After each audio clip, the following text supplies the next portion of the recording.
Be a giver and not a getter. Right. They're the happier people, givers. Hey, My mother taught me that. Frank, how did you see the Mexican community in Santa Monica back in the day? What was it united? Did you guys have to face any discrimination? No, not really. Not in those days. There was no discrimination. No. Even when the war broke out and all our young boys went in to the service, a lot of black community people from the South, black people, came and lived in the barrio. We had black people to the right and left of me all my life, all my teenage. Yeah. And they were wonderful people. And when I came home from the service and my family greeted me on the front porch and I was hugging my mother, and then I looked over her shoulder and my neighbor, a black lady, she was crying her eyes out for me. Yeah. That touched me. I'll never forget that. Yeah. They were wonderful people. Yeah. You know. And you said that they started coming from the South like in the 30s, you said, or the 40s? They came in the South in the late 30s. They found work in aircraft plants like Douglas, Hughes Aircraft. You know what was that? Yeah. To build a war machine, airplanes. They got jobs. Yeah. So they left the South. Yeah. And you know the Boyle Heights, you know, East LA. Yeah. That wasn't always Mexican, or Yeah. it was Jewish community. Yeah, no, it was yeah. a Jewish community, and then they, you know, Yeah. filled it up. Maybe Beverly Hills, whatever they had, you know. Yeah. And then the Chicanos took over. Yeah. Yeah. And what was like the relationship like as far as like the different barrios, like in Venice, and I guess what Mar Vista, Culver City, and I guess the Sawtelle area. Oh, yeah. Like what was like the relationship between like the people of these different barrios, being that it was like that was, you know, very different times back then. Well, Mar Vista wasn't built up like it is now. Yeah. Like I say, this is big empty lots all Yeah. the way down to the junior high over here. Yeah. Just emptiness. Yeah. The only street we had was Walgrove Avenue right Yeah. here. Walgrove Avenue was the only street. These were all lima bean fields. and- Yeah.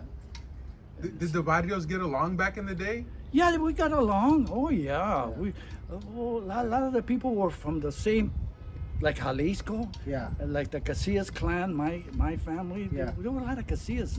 In fact, we used to have Casillas reunions. Yeah. And but we got along real well. And we had the 16th of September, as you know, is the 4th of July in Mexico. Yeah. So we had big celebrations. The city would let us block the barrio streets, Olympic, and Yeah. have dancing and mariachis. Oh, wow. Wonderful. It was nice, you know. And then speaking of during the war, because of the war, we became very patriotic. The country came together like you don't see now. Yeah.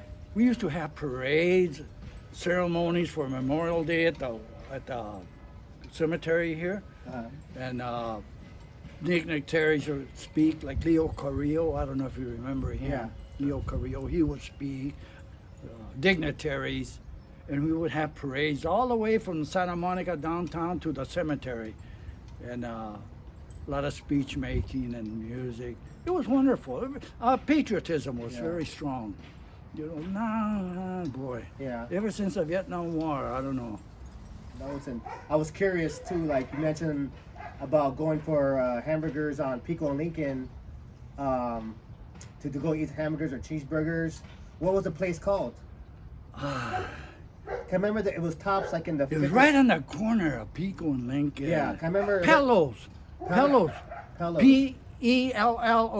Pellos. Okay. And he had a market in the back. Okay. Yeah, There right. weren't too many of them either, Yeah. but that was one of them. That's Yeah. where I used to have my lunch from. I walked on lunchtime from Samo High. Yeah. I would just walk over and have a hamburger. Yeah. And yeah, I remember all that. Yeah, I sold papers there on Lincoln and Yeah. Pico. And, When did you start working, Frank? I started working when I was, I guess 8 years old, 9 years old, selling papers on the street corners in Santa Monica. Yeah. We all, you know, even as a kid, we saw that my folks did, you know, they don't need it. The rest of it's for tomorrow, so Yeah. we couldn't raid the ice box, not refrigerator, ice box. We had an ice man come and drop a a thing Oh, of wow. ice in our ice box. But my mother told her, don't get into that. That's tomorrow's meal. And times were tough, Yeah. you know. And so my brothers and I, we started selling papers early. And I was about 9 years old when I started selling papers. And the first night I didn't sell one paper. Yeah. I was so, yes. And then my poor paper dealer, God bless him, he felt bad for me, so he gave me a 50-cent piece. Here, Frank, I'll give you a better corner next time. Yeah. And that was by the Elmiro Theater. Remember the Elmiro? I think the Criterion is still there.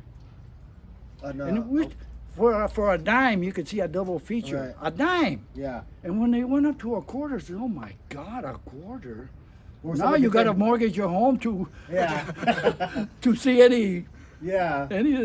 What were some of your favorite movies back then? Stagecoach, the original Scarface, The Good Earth, Goodbye Mr. Chips, Yeah. Gone with the Wind. When Gone with the Wind came out, the line circled the block Yeah. to Second Street. And then oh my God, people waited all that time to watch. That was 1939 was supposed to be the greatest year for movie making. Gone with the Wind, The Grapes of Wrath, Stagecoach. King Kong came out in 1933. Oh wow. Scared the hell out of me. That big wow. monkey was tough, man. Yeah. Frank, back in the day when who was coming to the beach? Did you go to the beach, or it was just other crowds? And where were they coming from? The barrio, we would just get together and walk all the way to the beach on the railroad tracks. You know, behind Sears? Yeah. They had the railroad. Yeah. And we would see how long we could stay up on the rails. And Yeah. before you know it, you were at the beach. And we frequented the south side of the pier because the other side had breakwater Yeah. and no waves. No waves because of the breakwater, because they wanted to put the boats there. Yeah. So we went on the big side. We call it the muscle beach. Yeah. The guys would toss the gals up in the air and all Yeah. of that. But every 4th of July, just before the 4th of July, they would anchor a battleship or a cruiser beyond the pier every year, you know. And we were in awe seeing this big battleship there, you know. Yeah. The country was very patriotic, Yeah. and so it seemed. Was it? But for the most part, like Yeah. you say, the Chicanos, my buddies and I, we couldn't afford umbrellas like this to Yeah. shade it. So we would go under the pier. We would park ourselves under the pier for shade. Yeah. And then we would run to the water, you know. And then we'd go watch the girls getting tossed up there, Muscle Beach. Yeah. And it was nice. And then the Pacific Coast Highway in those days was named Roosevelt Highway, Oh, you really? know, after the president. He introduced Social Security. I mean, we were starving. And he had they called the CCC Corps, young guys. He would put them to work for $35 a week, but they would have to send $25 home to their parents, and they could keep $10. And they improved the road. At the time, it was called the Roosevelt Highway. It's called the Pacific Coast Highway now. Yeah. And they would fix roads at Yosemite and our national parks. They built dams and everything. He put them to work. Our president, Roosevelt, he did all this. And then he introduced Social Security, Yeah. which is still with us. Yeah. Thank God. Thank God. Yeah. That was our, he was like a god to us. In fact, Oh, as wow. you know, he served 3 terms. Because you're only allowed 2 terms. Oh wow. How did he get the third one? Well, they just begged and pleaded to Oh, have really? him another term. I didn't realize that. I didn't Oh know yeah, you'll never see a 3rd term. You Yeah. only see 2 terms. But Roosevelt was the only one that served 3 terms. That's how great he was. And he would be on the radio. We didn't have television. Television didn't exist. But he would have what they call these fireside chats. Yeah. He would talk to us.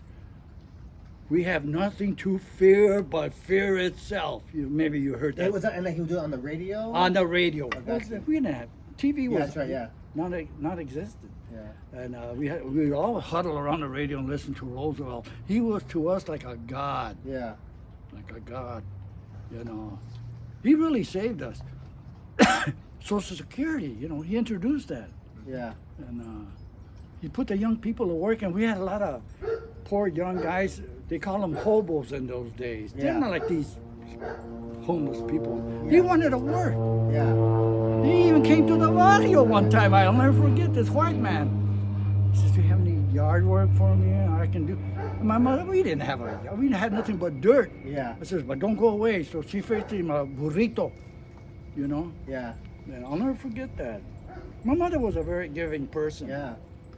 So I said, I'm gonna be like my mom, you know. Is that where you get some of your knack for like working with your plants and stuff like that too? or- My dad loved plants. Yeah. He loved gardening, and that's how I got to love gardening. You know, my older brother worked for. I used to go with the movie stars we had. Remember Jimmy Stewart?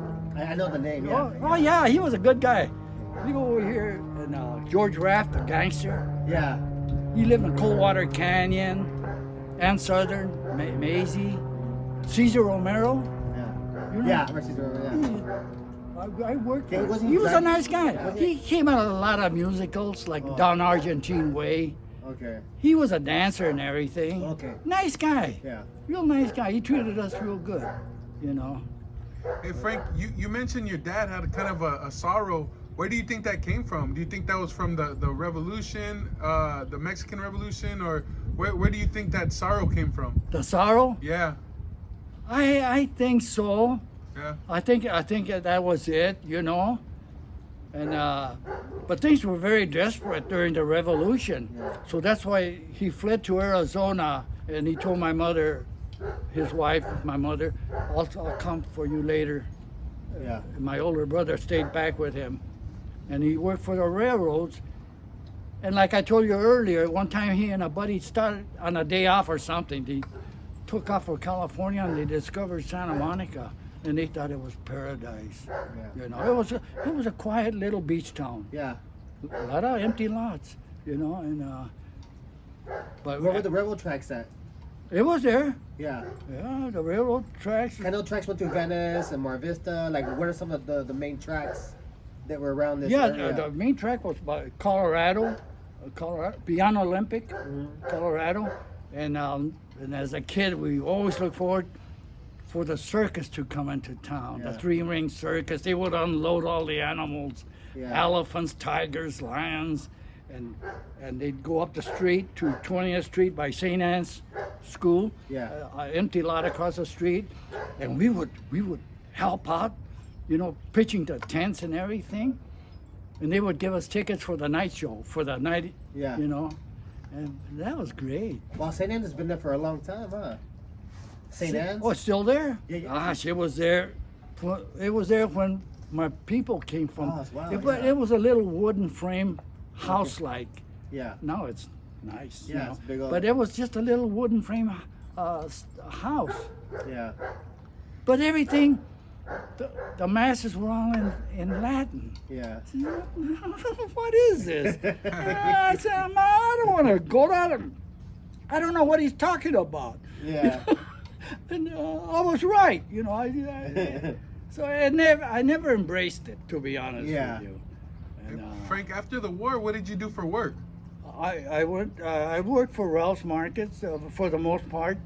Oh, I was a mail carrier for Santa Monica for a couple of years, but I left it because I wanted to have a big family. But in those days, they didn't have medical coverage. Yeah. And then I heard that the grocery business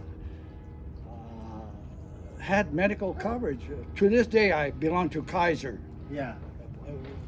Man, Kaiser's wonderful. And so I left the post office for the grocery business. And here I am. I survived, Yeah. you know. I only had a high school education. Yeah. I mean, you know, in those days, man, as soon as you graduated, if you graduated, which I was I was proud to say all my siblings graduated from high school, and that was a big deal in those days. Yeah. Only the guys people from Wilshire, the kids, they went to USC or whatever, you know, UCLA. But we went to work the next day. So was that still the rich neighborhood on Wilshire? Even back in the day, that was the rich neighborhood on Wilshire? Oh yeah. Yeah? Oh yeah. And the other side of Montana, that's where the Yeah. people with money lived, you know. The other side of Wilshire. And Did you guys visit there, or you kind of stayed in the barrio? we kind of stayed in the barrio. Yeah. It was an unspoken word, but we kind of sensed that we couldn't venture out and buy a home outside of the barrio. Yeah. It was in a sort of a hush-hush deal. Right. More covert. Well, for one thing, we didn't have the money. Right. When our landlord on 16th Street asked us if we wanted to buy the property because he was going to move for $900, he might as well have said $9 million. Yeah. We couldn't come up with it, so we couldn't afford it, you know. Frank, have you ever thought about living anywhere else, or you just? No, I always liked the west side. Yeah. I like the climate here. Yeah. To me, this is paradise. Yeah. This is paradise. Look. Yeah. I know. My God, this is Yeah. wonderful. Even the heavy rains we had last weekend, they're no big deal. Yeah. You know, the inland they caught it. You Yeah. know, but no, I always liked this. Like I said, I had a 2-bedroom house on Greenwood, which is beyond the Beethoven Market here. Yeah. And I used to tell my wife, one day you and I are going to move up on the hill. We used to call this the hill. Yeah. It was fairly new. When the houses were first sold here in '53, the year I got married, they were going for $14,500. $14,500. But when I bought it for 24 and a half, $24,500. Now I can get over $2 million. Wow. Can you believe that? Wow. And that's the reward my girls are going to get for taking care of me. Nice. You know. I know a lot of families that were raised in the West Side for generations. They're kind of being pushed out. What are your thoughts on that? How do you feel about that? Well, I felt a little sadness. Yeah. I felt some sadness. We were uprooted. We didn't want to move, Yeah. but they claimed eminent domain like they did Chavez Ravine. Yeah. They had the Mexican colony there. They said, get out of here. We're going to build a ballpark here. Yeah. When that happened, was that big news in the Yeah. Mexican community? How did you guys feel about that? I felt a sadness, like an injustice about the people from Chavez Ravine. Yeah, I felt an injustice. Yes. But at the same time, they were going to build a beautiful ballpark. And now I have mixed emotions. Yeah. You know, somehow you survive, I guess. Yeah. But all those Mexican people had to leave, Yeah. you know, just like we had to leave here. Yeah. So, because I know, like, your house is directly, like, it's the freeways there now, where your house used to be. Exactly. Your first house, anyway, where you grew up. Oh, yeah. Like, was back when that happened, like, was there any kind of, like, protest? Was any of the No community protest. trying to fight it? Or- No protest. We just felt helpless about it. Yeah. When City Hall makes up their mind, they're going to do it. We felt. Yeah. We were little people with no, you know, we couldn't afford a lawyer. Why fight? Why fight it? Yeah. Why fight it? They were going to do it. I've had a good life. My daughters, God bless them, they take good care of me. And I guess I was meant to have girls, 5 of them. Yeah. I've been blessed. I forgot what year the Zoot Suit riots happened, but, like, I know you were probably very young. The Zoot Suit riots? Oh, I remember though. 15 years old. Okay. 1943. Did you hear any encounters or heard any stories about No, that? because this primarily happened in L.A. Yeah. The sailors and soldiers, primarily sailors, they would go into the barrio in East L.A. and raise hell with the Yeah. Pachucos. You know, they had these outlandish zoot suits, they Yeah. called the Pachucos and the Pachucos, Yeah. you know. But they were kids, Yeah. really. They just like to, you know, Yeah. show off their duds. Yeah. And but I was just a kid selling papers. They didn't bother me. I didn't dress like that. Yeah. I was 15 years gotcha. old. 1943. I was 15. Yeah. That's when I saw Joe DiMaggio. Yeah. What was the style here on the West Side for Mexican? No, not like L.A. Yeah, it's different. No, it was different. We didn't have. I don't remember any zoot suiters living in the barrio of Santa Monica. Yeah. But L.A. a lot. Yeah. L.A.